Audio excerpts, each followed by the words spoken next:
بسم اللہ الرحمن الرحیم۔ خاوند پر عورت کا کیا حق ہے؟ اسلام صرف عورت کے فرائض نہیں بتاتا بلکہ شوہر پر بھی بیوی کے حقوق واضح کرتا ہے۔ نبی صلی اللہ علیہ وآلہ وسلم نے فرمایا، تم میں بہترین وہ ہے جو اپنی بیوی کے ساتھ بہترین ہو۔ حضرت عائشہ رضی اللہ عنہا روایت کرتی ہے، رسول اللہ صلی اللہ علیہ وآلہ وسلم نے فرمایا، تم میں بہترین وہ ہے جو اپنے گھر والوں کے لیے بہترین ہو، اور میں اپنے گھر والوں کے لیے تم سب سے بہتر ہو۔ جامع ترمذی حدیث نمبر 3895۔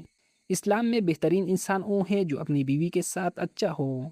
حضرت معاویہ القشیری رضی اللہ عنہ روایت کرتے ہیں کہ انہوں نے پوچھا، یا رسول اللہ صلی اللہ علیہ وآلہ وسلم، بیوی کا شوہر پر کیا حق ہے؟ رسول اللہ صلی اللہ علیہ وآلہ وسلم نے فرمایا، جب تم خود کھاؤ تو اسے بھی کھلاؤ، اور جب خود لباس پہنو تو اسے بھی لباس پہناؤ۔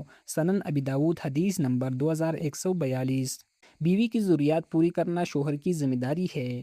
اسی حدیث میں رسول اللہ صلی اللہ علیہ وآلہ وسلم نے فرمایا، چہرے پر نہ مارو اور نہ اسے برا بلا کہو۔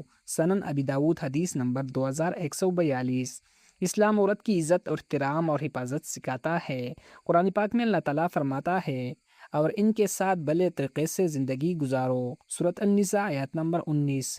بیوی کے شوہر پر اہم حقوق اچھا اخلاق اور محبت، کھانا، لباس اور ضروریات، عزت اور تکلیف سے بچانا۔